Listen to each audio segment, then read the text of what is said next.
Right, thanks for staying with us on BizTalk. If you have any comments, you can email us at biztalk@bernama-tv.com, or you can tweet us at biztalk502, or you can call us right now at 0326937008. Right, and there's an interesting saying that goes, Swiftlet farming for 3 years, you will be taken care for the rest of your life. And as you know, Swiftlet farming is still in its infancy in Malaysia, and yet the returns are set to be lucrative. And to discuss more on this matter, we have Mr. Tan Chi Hong, the Executive Director and the Chief Executive Officer of Swiftlet Eco Park Berhad, as our guest for this week. Thank you for coming here.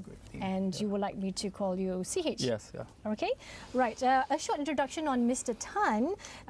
He graduated from the University of Science Malaysia with a Bachelor of Science degree in Business Management, completed his MBA from University of Portsmouth in UK. He brought his 20 over years of experience and expertise in strategic marketing, corporate planning and project management to Swiftlet Eco Park Berhad, where in 2009 he was appointed as the Chief Executive Officer. Did I get that right? Yeah. I got that right. Correct. Okay, let's go straight to the question. Yeah. Can you explain to us the Swiftlets? Because in Malay, they think it's burung layang-layang, which is not. So could you explain to us what is the Swiftlet birds? Yeah, specifically, I think Swiftlet means in Bahasa is burung walit. Okay.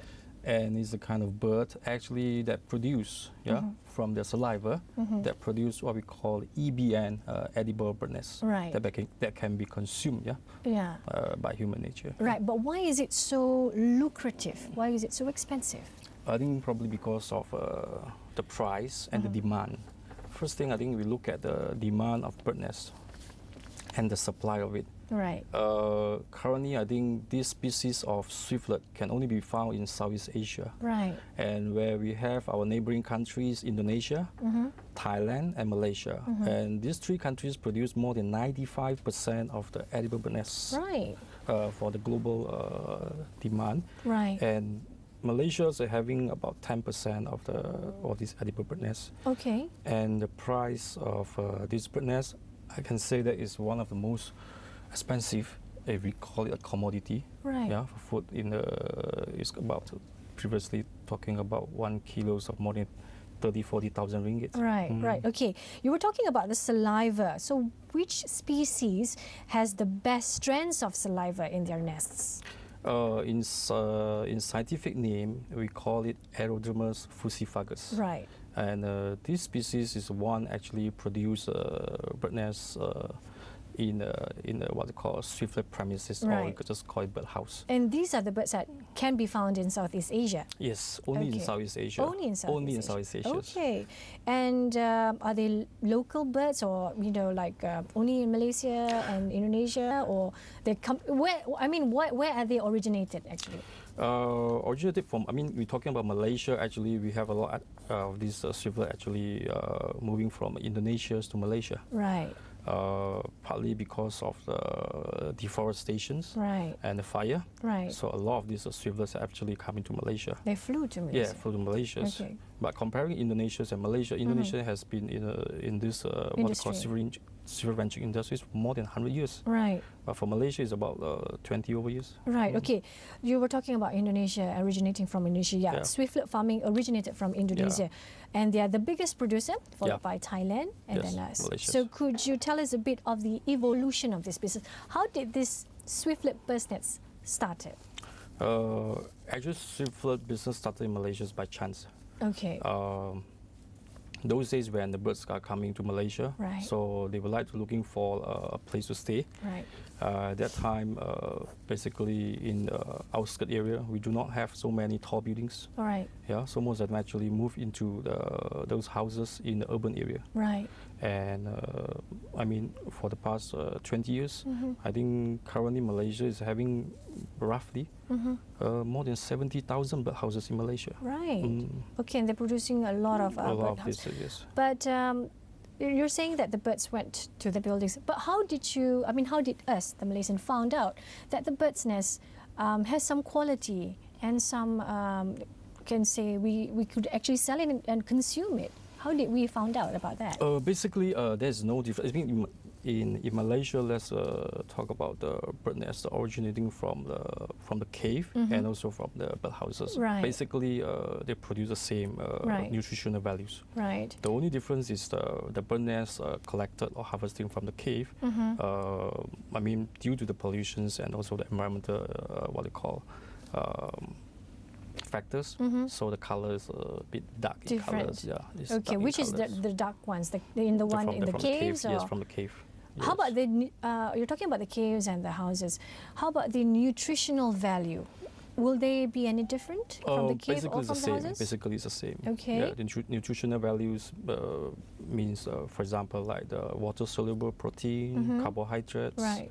Epithermal growth factors, right. amino acids. Basically, they're the same. Right. Okay, let's talk about the Swiftlet Eco Park itself and its operation. So, how much investments have been made to develop the Swiftlet farming? We have a humble beginning. Those days, since 2005, we started as a developer. We are the first company in Malaysia that built Swiftlet ranching premises at the outskirts area with a concept of environmental and we're looking at the balance of ecological contribution to the environment. And at that moment, actually, we thank this what we call Department of Veterinary Services, DVS. Okay. Because together with EVS, we carry out the feasibility study to find the correct location of Swiftlet farming.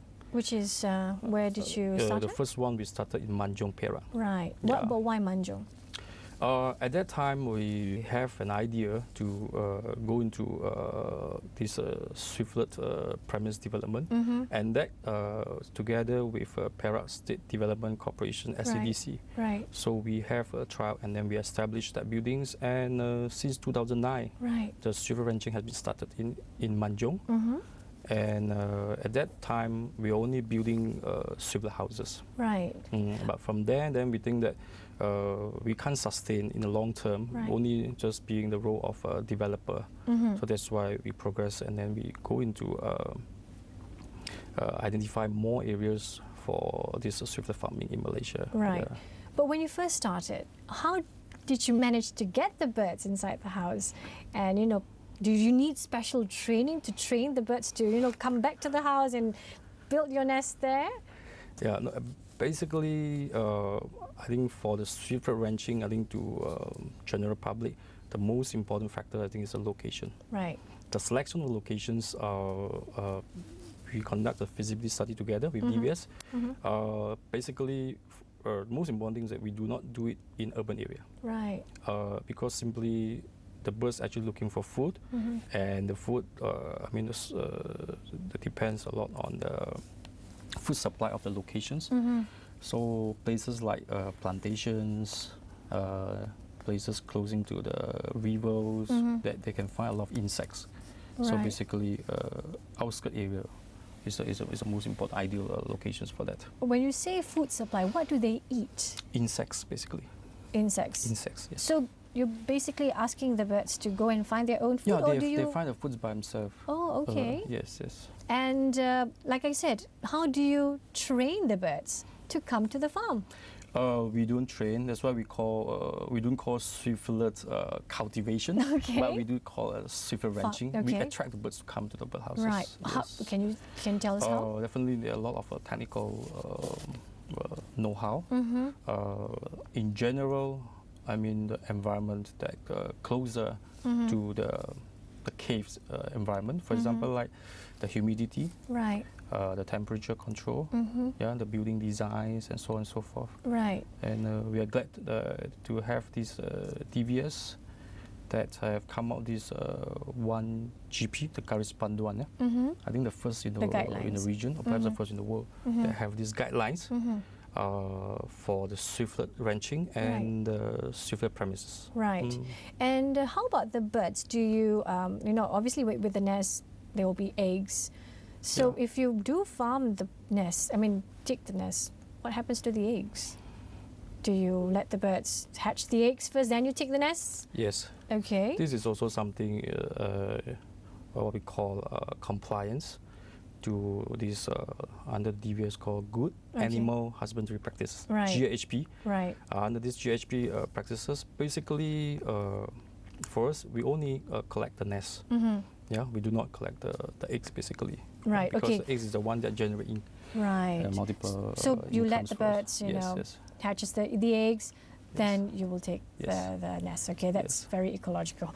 So, okay, let's elaborate on your projects. You have a couple of projects. Yeah. I was told you have in Johor, Perak, Penang, and Terengganu. Perak, you just told us in Manju, which is the main project that you have. The first one, the first proven.